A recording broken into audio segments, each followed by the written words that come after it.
Your sister deserves your bonus, Mom said. She's struggling. I said, no. They sent 19 texts demanding I transfer $11,000 for her apartment.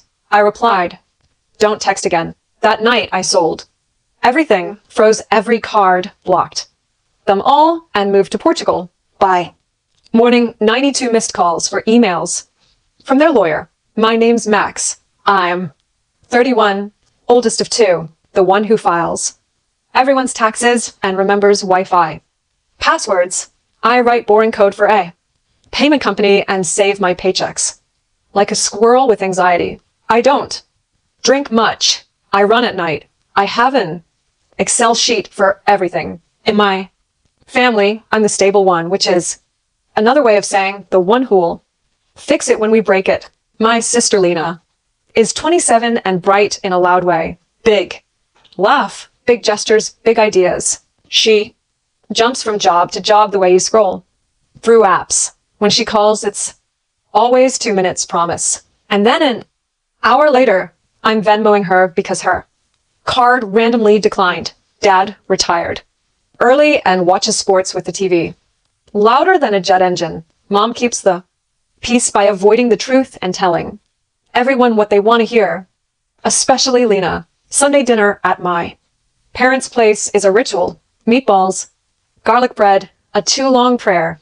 I show up with a salad because I'm the responsible eater. The table is already set when I walk in. Dad is on the couch, arguing with a referee through the screen. Lena's at the kitchen island, tapping through her phone like it owes her money. Mom hugs me, smells like laundry detergent and rosemary. We sit, pass dishes, make small talk. I'm halfway through my second meatball when Mom clears her throat and folds her napkin like she's about to deliver a sermon. Your sister deserves your bonus, Mom says. She's struggling. The fork pauses in my hand. I glance at Dad. He doesn't look up. Lena puts on a soft voice I know too well. It's just until next month. My apartment wants an additional deposit. Stupid policy. It's not policy, Dad mutters. It's because you were late twice. Mom cuts him a look back to me. 11,000, you have it. She needs it. Family helps family. I stare at the red sauce on my plate. My chest tightens the way it does before a steep hill on a run. There's a picture on the wall of the three of us at the beach. Dad sunburned, Lena holding a kite, me in a hat that didn't fit. I feel 12 again. Sensible, boring, useful. Lena leans forward. Maxie, you got that bonus for like fixing fraud or whatever. You barely even celebrate. Let me. No, I say. Just that. A clean word. It lands like a dropped glass. Mom's lips press together. Don't be dramatic. Dad finally looks over. It's a loan. It's a no, I repeat, and I can feel the air change, thin and sharp like the house turned at an angle I'd never noticed before. You don't say no once in my family. You say it and then you get a round of revisions. When I was 18, I worked nights at a grocery store and used my first paycheck to buy Lena a graphing calculator because Mom said hers got lost. In college, I skipped spring break to wire 3 months rent when Dad's consulting check got held. When Lena wanted to switch majors one last time, I covered the extra fees. It was always temporary. It was always urgent. It was always me. I'm not a hero. I'm a spreadsheet with legs. I kept doing it because it was easier than fighting. And because somewhere inside, I believed that if I kept paying, one day I'd be seen as more than a wallet. I pictured a future where they said thank you in a way that stuck. Then I got the bonus. Mid-year, we'd stopped a fraud ring. My manager said, nice job. HR said direct deposit on Friday. I didn't post about it. I moved a chunk to savings and another to a brokerage account I named Portugal. A joke with myself, a tab in my brain, labeled someday. After dinner, I put on coffee while Mom rinsed plates. This is a family crisis, she said, voice low, Water running. Lena could be evicted. In April, she wasn't paying rent. Because she was into Loom, I said. Her. Words. She was networking, Mom said. As if networking meant infinity mimosas. And pool floats shaped like swans. Lena appeared in the doorway with her phone. Max, listen, the deposit is just its a show of good faith. They see the funds. They chill. Dad turned up the TV. Volume. It's 11 grand, not a kidney. It's 11 grand, I said, louder than I meant to. The coffee machine choked and sputtered. Why is it always me, Mom's face went stiff. Because you can. That's why God gives more to some, so they can help. I felt something sour crawl up my throat. God didn't sign her lease. Lena's eyes flashed. I'm trying.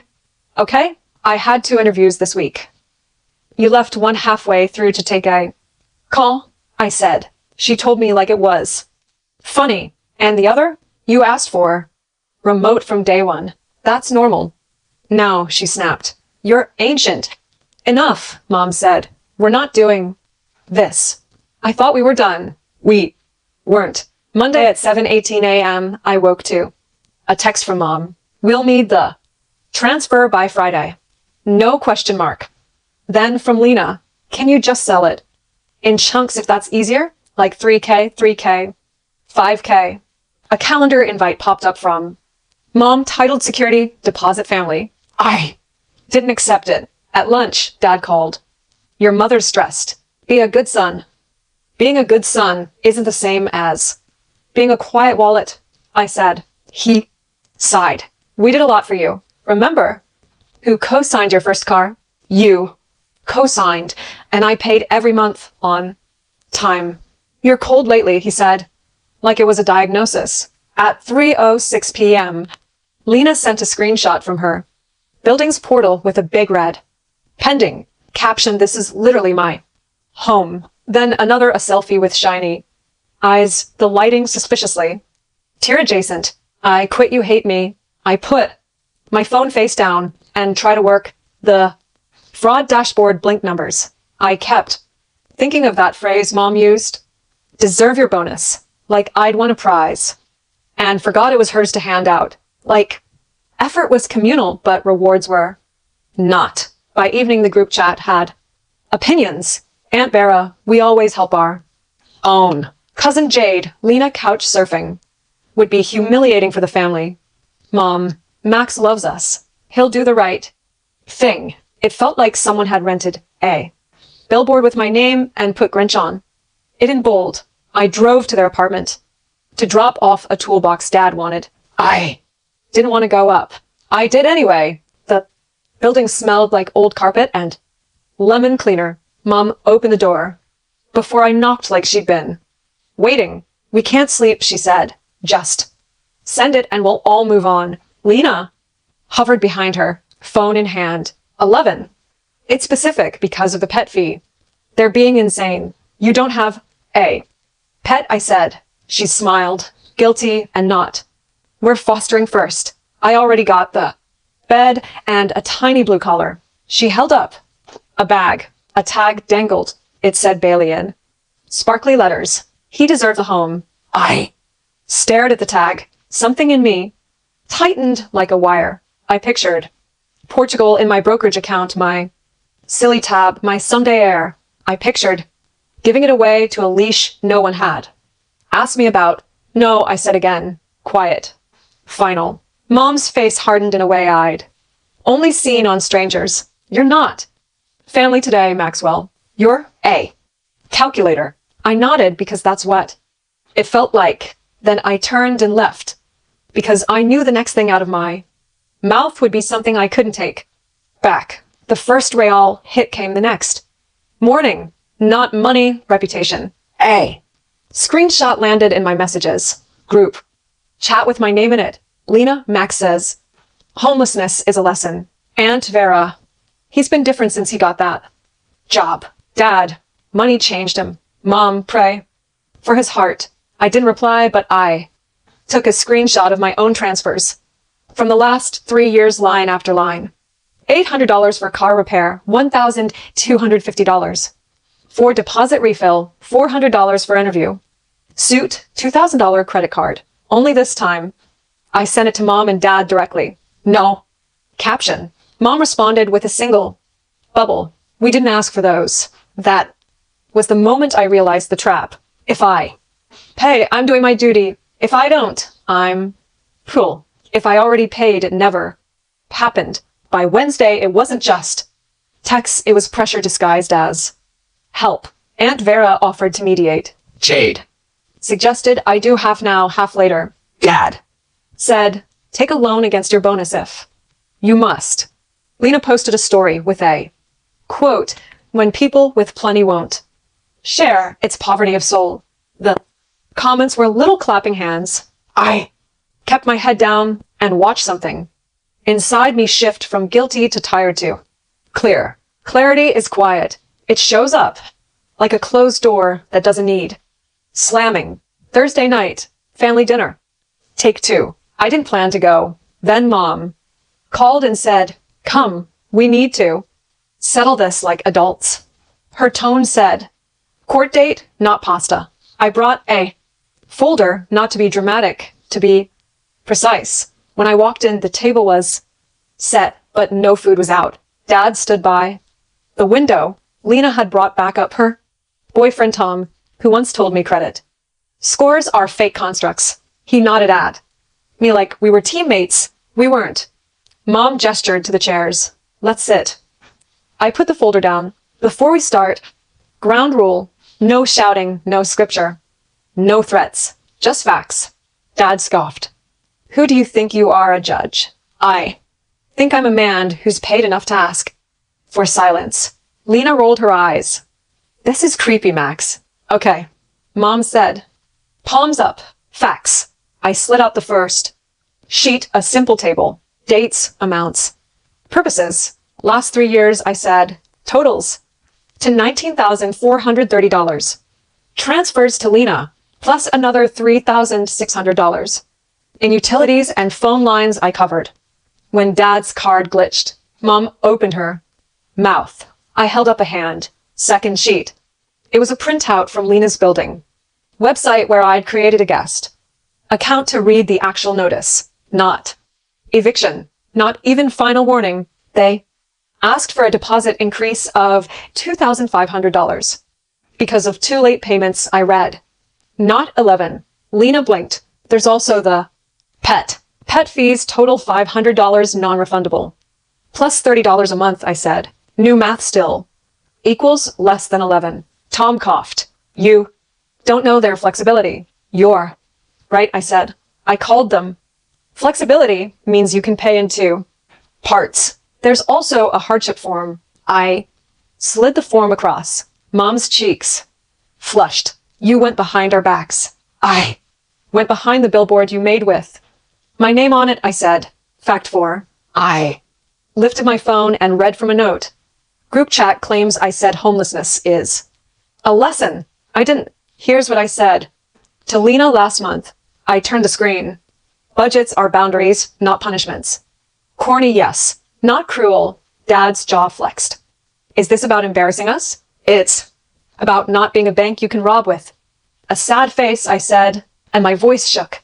For the first time, not with fear, but with the weight of all the times I'd swallowed words. I'm not doing it anymore. Lena tried a different angle. Soft. Max, I'm scared. They've been intense. I don't have anywhere else. You have options that start with phone calls. You don't want to make. I pointed to the hardship form. Option 1. Option 2. You sell the designer couch you financed. Option 3. You move to a smaller place. Option 4. You ask the man sitting next to you to contribute. More than vibes. Tom lifted his hands. I'm building a startup. So is your barber from the looks of it, I said. Because sometimes pettiness is a vitamin. Mom's voice sharpened. Enough. Your sister deserves your bonus. She's been through so much. You used to sit on money. I nodded. Yes, Mom. I sit on money because I learned that when I stand on it, you pull the rug Fact. 5. I slid the last page. A simple plan I'd written for myself on Sunday. After meatballs. Starting next month. I'm moving. New job. Lets me go remote. Rent is cheaper. It's time. Silence. Then laughter. Moms. Short and disbelieving. Where? Across town. Lisbon, I said. And before you say, that's dramatic. I've been saving for a long time. You just never asked about.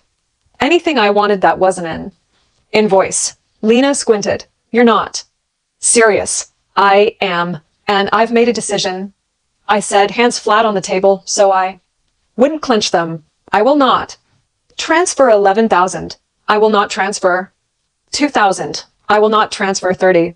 I am not your cushion anymore. If you need help filling a form, I'll help. If you need a budget, I'll sit with you. But I will not fund choices I didn't make. Dad's voice dropped into that warning tone I knew from childhood. Careful how you talk to your mother. Careful how you talk to your son, I said back, and the shock on his face told me he didn't expect me to have a spine. Mom stood up. So fast her chair squealed. You're abandoning us. You keep using that word. I said, I think you mean you're not paying. Those are different. Lena slammed her palm on the table. So you're fine with me getting kicked out? You won't be. You'll fill the form. And if I don't, she shot back, then you'll learn what rent means, I said, and there it was, the line. I heard how it sounded. Firm, not cruel. Boundaries always sound mean to people who benefited from your lack of them. Mom's eyes went glassy. I misraised you. You raised me to fix things, I said. I'm finally fixing the right one.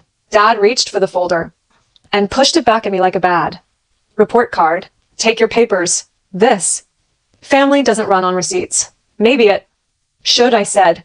I slid the folder into my bag, stood and felt that wire inside me stop vibrating. I didn't feel heroic. I felt tired and clear. On the way out, Lena called after me. You'll regret this. When we're not talking, I turned. We haven't really been talking for years. We've been transacting. I left to the sound of Mom saying, we'll get a lawyer. Like I'd stolen something. I hadn't. I just stopped giving. By the time I got home, they'd already drafted a new play. Shock and awe. 19 texts. Be reasonable. We raised you. Wire it now, and we'll forget your town. Aunt Farah chimed in with, you'll never find a wife with that heart. Tom added a thumbs down. Lena sent me her lease PDF with highlighter.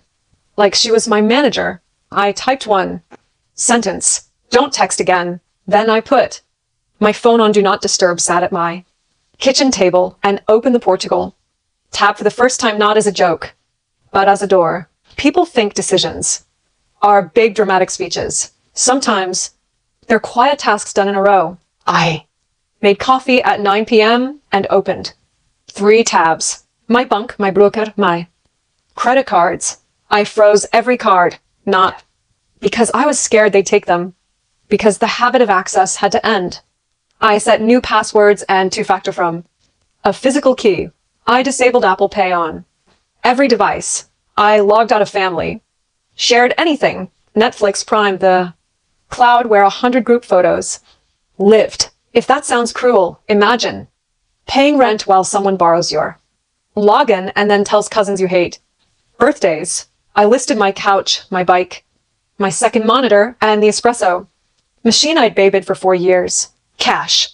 Only I wrote, pick up tonight or tomorrow morning. My apartment filled with strangers who said, great deal, and left me holding space where things used to be. Each goodbye felt lighter. I pulled out a folder I'd labeled move with tabs, lease, visa, sim, health. I'd made it 6 months ago in a burst of late night daring and then tucked it away like a fantasy. Now it was a checklist. I booked a one-way for Tuesday. I messaged my manager and said, formal notice coming in the morning, but I'm going remote abroad.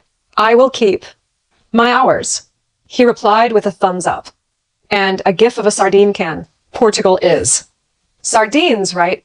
I laughed for the first time that night. Small, surprised. Mine. I called my bank's fraud line and put a voice password on my profile. No. One can call in and cry and reset this. I told the agent. He said, happens more than you think. And I believed him. At 11:43 p.m., I opened the family chat to mute it and saw 50 new messages. The tone had shifted. Lena had gone from sweet to scorched. Max is abandoning us. Max has money and doesn't care. Max is punishing me because he's jealous I have a life. I almost replied with a photo of my empty living room. I didn't. I knew better. The goalpost would move. The scoreboard was rigged. Instead, I wrote privately to mom and dad. I am not discussing money by text again. If you need me for anything that doesn't involve my wallet, call after the weekend. Mom replied instantly. We have engaged counsel. Okay. I typed. Please have them email me. I created a filter. If sender contains at law, label noise. At midnight, I took out a small black notebook where I keep do it even. If scared lists, I wrote, sell everything. Mail keys Monday. Cancel. Jim. Unlock phone for EU. Backup photos. Block numbers if they escalate. Remember, I am allowed to have a life. I slept 3 hours, woke at 4 a.m. to a silent apartment and the faint hum of the fridge, which I'd soon unplug. I toast on a pan, packed a suitcase with clothes I actually wear, left the suit. That fits me like a scolding, took 2. Books, passport, the physical security. Key, the folder, a Polaroid of me at the beach in a hat. At 6 a.m. my phone lit up like a slot machine. Missed calls. Stacked. 12, 28, 52, 92 by 7:12 a.m.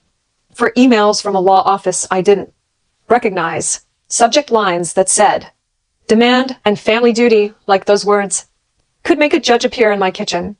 I opened one. It was a fake scare letter, dressed in big words. Our client, your mother, asserts that she and her husband have a reasonable expectation of familial support in times of financial distress, blah, blah, equitable reliance, blah, immediate transfer, recommended to avoid reputational harm. It was nonsense and also very on brand. I moved them to the filter labeled noise, not because I don't respect lawyers, because I refuse to treat blackmail with letterhead as law. I turned off my US number and set up a new one for travel. Then I did something small that felt huge. I walked to the kitchen drawer with the spare keys that had multiplied like rabbits over the years. Mom's, Dad's, Lena's for when I need to borrow your blender. I put them in a zip bag, wrote a note, returning access, and slid it through their mail. Slot on my way out. No drama, just boundaries in a baggie. By noon, my couch was gone. My bike was gone. The espresso machine had found a new home with a guy who said, I'm starting over, too. We shook hands like 2 people who'd survived a storm. The last thing left was the TV. I left it. It had been a mirror more than a window these last months anyway. At 3 p.m., I met my landlord, handed over a notice and a check for the last month. Short notice, he said, not unkind. I know, I said, family stuff. He nodded in that universal way people do when they don't ask the details because they've had their own. Back home, I sat on the floor with a bowl of plain pasta and my laptop. I wrote a letter, not to them, to myself at 22, who worked nights and thought love could be earned with transfers. You did your best. You were generous. Being used isn't generosity. It's silence. You're allowed to leave. I taped it inside the folder. At 5 o'clock p.m., another volley. Mom, the family is ashamed. Dad, this will have consequences. Lena, I hope Portugal hates you. A new number. This is Pastor Ed. Your mother is distraught. I typed one line to the group chat and then muted for a year. I'm not available for this. Then I called an Uber to the airport hotel because my apartment felt like a ghost had already moved in. At the hotel, I stood underwater, so hot it erased thought. After I lay on the bed and stared at the ceiling, it wasn't peace exactly. It was a blank space where panic could have been and wasn't. I slept. No dreams. Woke at 2 a.m. to an email from my manager. Approved. Work. From Lisbon. Send address when stable. Attached was a doc titled Global Work. Tips. Bullet 1. Time zones are boundaries. I like that. At 5 a.m. I checked in for my flight. I took a photo of my empty keyring. I sent it to myself. Caption, room for new. On the way to the airport, the driver asked, business or vacation? Neither, I said. Life. He smiled like he'd heard that before. Security, gate, a coffee, a text. From an unknown number, think of family. Reputation, delete. Another, you will regret this. Maybe I would. Regret is a long game. So is decay. I chose the one where I could breathe. When the plane lifted, I looked down at the grid of my city, the small rectangle of my old block, the river that looked like tin foil. I didn't cry. My eyes stung and then cleared. Somewhere over the ocean, I opened my laptop and built a budget with euros, line items that started with me, rent I could afford, groceries that didn't include guilt, a line for sardines as a joke to send my manager. A line called yes. Landing felt like stepping into a different frequency. The signs were in a language I was learning. The air smelled like coffee and sea. I caught the metro with a small suitcase and a bigger exhale. At the short-term rental, the host handed me keys on a ring with a tiny tile rooster. Welcome, she said. Thank you, I said, and meant it in a way I hadn't meant it in a long time. I put my folder on the table, opened my laptop, and sent one email to mom and dad with the subject, boundaries, and a single paragraph. I will not be sending money now or in the future. I'm available for non-financial conversations after we have all cooled off. If you or Lena want help filling out actual forms, I can do that over video next week. If you send threats, group sermons, or lawyers, I will block. I love you from a distance that keeps me safe. Then I hit send, closed the lid, and went outside. The street was narrow and bright. Someone somewhere laughed. Not at me, just laughed.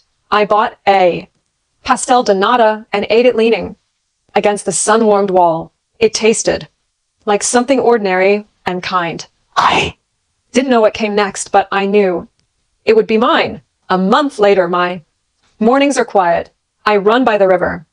I work in a small room with a big window. I buy fruit from the lady who gives me an extra orange for luck. At night I read. Sometimes I take the long tram for no reason except the sound of it. The messages slowed. People tire of outrage when it doesn't feed them. Mom sent 2 paragraphs about forgiveness. That didn't include the word sorry, and then silence. Dad forwarded an article about filial piety with no comment. Lena sent a photo of a smaller apartment and below it a question mark. I replied, proud of you. Need help with the form. We filled it out on a call. 20 minutes. No money. She cried at the end, not because I paid, but because I didn't. Hang up. There's an empty space where panic used to be. I keep it empty on purpose. I learned that boundaries aren't walls. They're doors you lock at night so you can sleep. I walk past a shop window some days and catch my reflection. Same face, different posture, less braced. If you need a moral, here's mine, simple and blunt, like a good budget line. I am not a bank. I am a person. Love is not a direct debit. Family is not a subscription you can charge without consent. Your sister deserves your bonus, Mom said. My answer is still no. And now, finally, I am living a life where no is not a fight. It's a fact.